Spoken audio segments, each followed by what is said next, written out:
Olá, meus amados irmãos em Jesus, um bom dia a todos, um excelente domingo para todos nós. Que hoje nós possamos ser um instrumento da paz de Jesus por onde quer que a gente passe, seja no nosso lar, seja na relação com o nosso próximo, seja em cada atitude e em cada palavra do nosso dia. Que possamos ser um instrumento da paz de Jesus. Porque no Cristo, meus irmãos, nós encontramos ensinamento para todos os momentos da nossa vida. É muito bonito a gente observar que cada palavra e até mesmo uma simples conversa que Jesus tinha com alguém já é um manancial de ensinamento para a gente. Então, é nessas delicadezas que Jesus mais nos ensina. E hoje aqui não vai ser diferente. Hoje nós convidamos a todos para, neste nosso momento do nosso evangelho diário, este momento que a nossa amada Casa Espírita, Luiz Gonzaga, da cidade de Luminárias, nos concede, para a gente perceber um pouquinho mais essa delicadeza de Jesus nos ensinar sobre o perdão. Muitas vezes nós pensamos que o perdão ele é como se fosse uma virtude, um sentimento pronto, que simplesmente florescerá em nosso coração de um dia para o outro. Como se o perdão ele fosse uma sementinha que a gente cultivasse e ela logo florescesse rapidamente. Mas, meus irmãos, ainda para nós, na nossa condição atual de evolução, mesmo que estamos aqui num planeta de provas e expiações, este grande sentimento que é o perdão, esta grande virtude, é aos poucos que a gente conquista. Às vezes é difícil a gente conseguir cultivar por completo o perdão em nós. Por vezes vai demorar um tempo, até que o perdão ele esteja completo dentro da gente. Então vejamos que o perdão ele é por etapas. E o perdão também tem muitas formas de se perdoar. E Jesus nos ensina isso. Várias formas, diversas maneiras, estágios do perdão. Até que chegue o dia que a gente consiga verdadeiramente perdoar de coração. Então hoje aqui a gente vai trazer uma dessas formas que sutilmente, de forma muito delicada, Jesus nos ensina. E para a gente conversar e refletir sobre isso hoje, eu gostaria de rememorar aqui para nós um pouquinho da história. Precisaremos voltar a 2000 anos atrás. Exatamente na época em que João Batista estava ali começando as suas pregações sobre arrependimento, sobre o momento que João Batista já estava começando a fazer um movimento de fé muito grande, de tocar alguns corações e abrir caminhos para Jesus. Então, nesta época de João Batista, havia um homem muito poderoso nessa época, muito poderoso. E o que ele tinha de poderoso, infelizmente, ele também tinha de maldade em seu coração. Estou dizendo de Herodes. Herodes, ele era um homem de muito poder, tinha muita influência naquela época e ele era muito maldoso em teu coração, em tuas atitudes. Em alguns textos na história, a gente encontra afirmativas dizendo que Herodes, ele tinha tantas atitudes, às vezes maléficas, que as pessoas falavam que ele era louco. Ele estava surtando, porque ele tinha variações de humor e ao mesmo tempo ele tinha atitudes que eram desumanas. Sem contar que Herodes, como ele tinha muito poder, ele simplesmente mandava matar muitos homens e muitos homens honestos. E vejamos que Herodes, então, um homem de muito poder, estamos falando lá da época de João Batista, também de Jesus, Herodes ele vai ter um colega ali que vai trabalhar com ele, chamado Cusa. Cusa ele era procurador de Herodes, trabalhava ali junto com Herodes, compactuava com as ideias de Herodes, ou porque trabalhava para ele, ou seja, estava sempre ali perto também do poder. E Cusa, meus irmãos, ele era casado com Joana. Só que Joana era uma discípula de Jesus. Olha só esse cenário. Cusa, um homem que trabalhava diretamente com Herodes, esse que a gente já descreveu aqui ele agora há pouco. E ele era casado com Joana, discípula de Jesus. Cusa, ele não aceitava muito, porque ele estava com Herodes, estava com o poder romano. Mas a esposa dele seguia Jesus. Agora que a gente já entendeu esse cenário, gostaria de compartilhar algo aqui conosco para a gente chegar bem no cerne da nossa reflexão. Certa feita, Herodes, ele irá fazer um mandato para matar João Batista. Então Herodes, por caprichos, para agradar ali a alguém em específico, ele manda decapitar João Batista. João Batista ficou preso, João Batista sofreu maus tratos e depois ele foi decapitado. Tudo porque Herodes solicitou isso. Isso é narrado pra gente também nos evangelhos do Novo Testamento, na parte dos evangelistas. Então é assim que João Batista, aquele que veio trazer, abrir luz também, abrir os caminhos para Jesus, retornou para a vida espiritual, decapitado. E vejamos que Jesus tinha extremo carinho por João Batista. Cristo tinha tanto carinho, tanto respeito, tanto sentimento de amor por João Batista, porque a gente ali é narrado na história alguns encontros de Jesus com João Batista e a gente vê o respeito que Cristo tinha por ele, o amor e também aquela alegria, aquela consideração de saber que João Batista conseguiu cumprir a missão dele, de preparar os caminhos para Jesus. Cristo amava João Batista e João Batista foi morto por Herodes. Então agora que a gente já compreendeu esse cenário, a gente vai chegar no ponto aqui da nossa reflexão. Certo dia, Joana, que é discípula de Jesus, vai buscar ao Cristo. Ela estava sempre ali andando com Jesus. E ela busca ao mestre Nazareno com o intuito de ter um consolo, uma mensagem de esperança, uma mensagem de consolação para o seu coração. Joana estava enfrentando tempos difíceis com o teu marido, Cusa. Porque ela afirmava que ele tinha vezes que estava ali totalmente imerso nas questões do Império Romano. E a gente sabe o quanto eles tinham atitudes maléficas. E que ele não conseguia nutrir uma fé, acreditar em algo.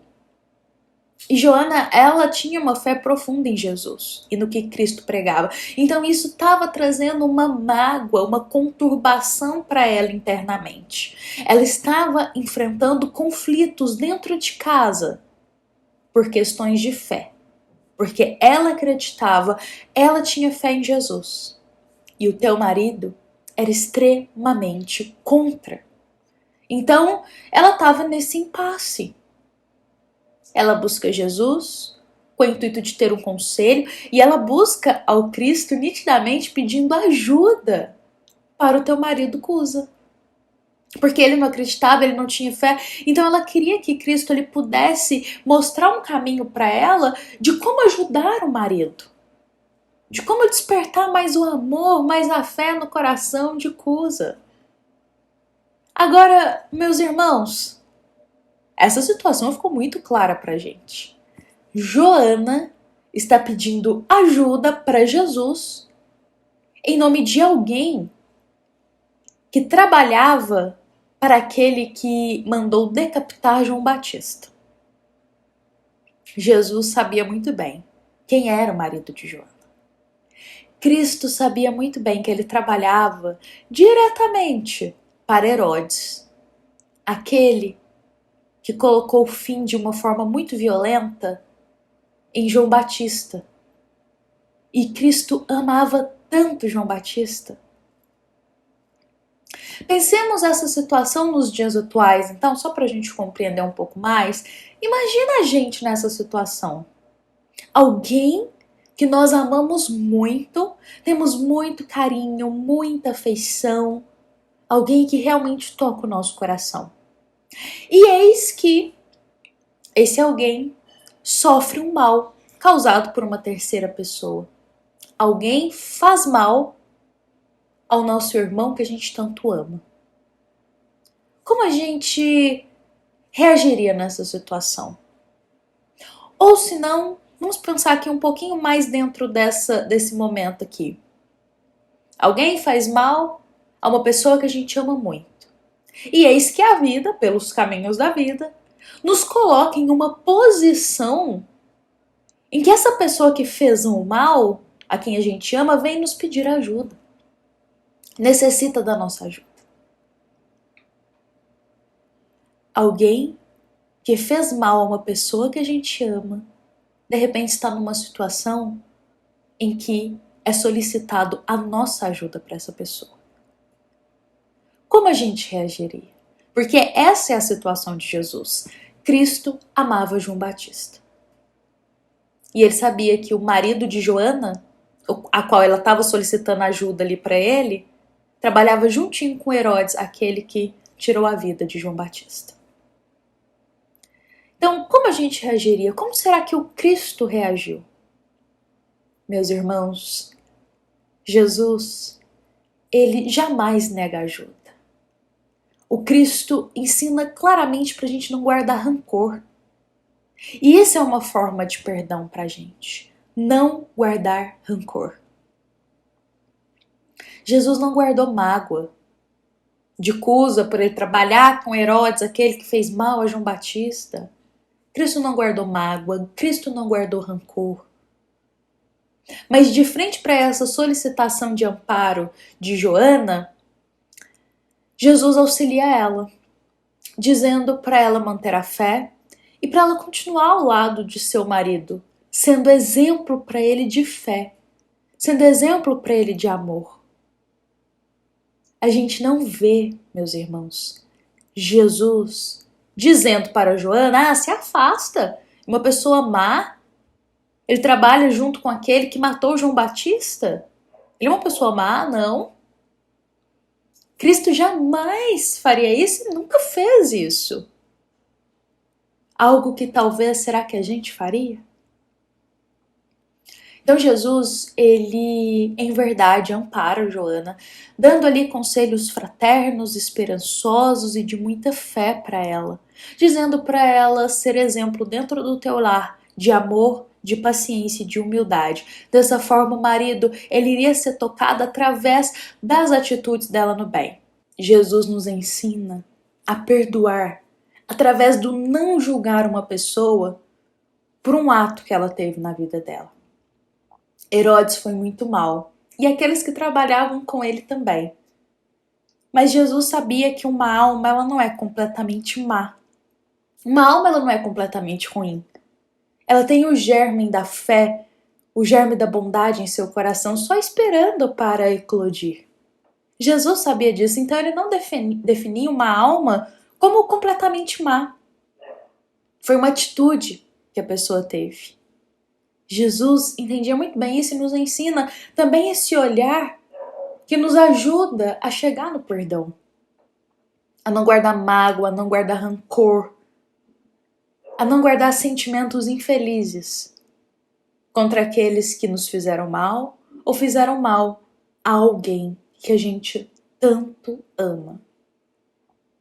Às vezes, na vida, alguém faz mal a alguém que a gente tem muito carinho, que a gente ama tanto, e nós tomamos a dor. Ou seja, a gente acaba se afastando daquela pessoa por saber do que aconteceu. Às vezes a gente acaba julgando por saber o que aconteceu, ou até mesmo guardando rancor. pelo ato que ela teve com alguém que a gente ama. Mas, meus irmãos, Cristo aqui faz um convite lindíssimo pra gente. Não guardar rancor. Esse é um passo que a gente dá para começar a cultivar o perdão em nós. Para começar a cultivar o olhar de que a gente erra, todos erramos, todos tropeçamos, todos já tivemos atitudes que não foram benéficas na nossa vida. Mas que a gente não se resume nessas atitudes. A gente não é o mal que a gente já fez, a gente não é o erro cometido, mas dentro de cada um de nós, mesmo errando, existe a centelha de fé e de amor que Deus deposita em nós. Só que a gente às vezes ainda não acordou para trabalhar essa fé e esse amor. Jesus compreendia o tempo de cada um. Então que hoje, meus irmãos, de frente para uma situação muito parecida com essa, de frente para alguém que nos fez mal ou fez mal a alguém que a gente ama, que possamos não guardar rancor e trabalhar dentro do nosso tempo, porque o perdão ele leva tempo, que possamos trabalhar a compreensão, a misericórdia, a indulgência. Bom, meus irmãos, que essa história vivida por Jesus junto com Joana possa nos inspirar na nossa jornada da vida, trazendo ensinamento para todos nós. Como dissemos, às vezes uma simples conversa que Jesus tinha é um manancial de ensinamento para todos nós. É um exemplo de conduta no bem para a gente. Então, cada vez mais que a gente mergulha nas palavras e ensinamentos do Cristo, mais o nosso coração se abre para o caminho que Jesus já havia nos chamado para trilharmos até chegarmos a Deus, nosso Pai. Bom, meus irmãos, eu convido a todos para a gente encerrar o nosso evangelho desse domingo. Encerrar com essas palavras em nosso coração, tendo um domingo de muita paz junto da nossa família, dentro do nosso lar. Que possamos hoje ser reflexo de paz e de perdão que Jesus nos ensinou. Bom, meus irmãos, essa nossa passagem, essa nossa reflexão de hoje, ela foi inspirada no capítulo 10 do Evangelho segundo o Espiritismo, item 16. O capítulo 10 é destinado a muito nos falar sobre perdão dentro do Evangelho segundo o Espiritismo. Então será a passagem do item 16 que a gente pegou ali um trechinho dela para inspirar a nossa reflexão deste domingo. E lembremos também que esta é uma mensagem da nossa amada Casa Espírita Luiz Gonzaga de Luminárias para todos nós que aqui estamos presentes. Ficamos em paz, nos encontramos amanhã às 7h30 para mais uma reflexão do nosso Evangelho diário. Que assim seja.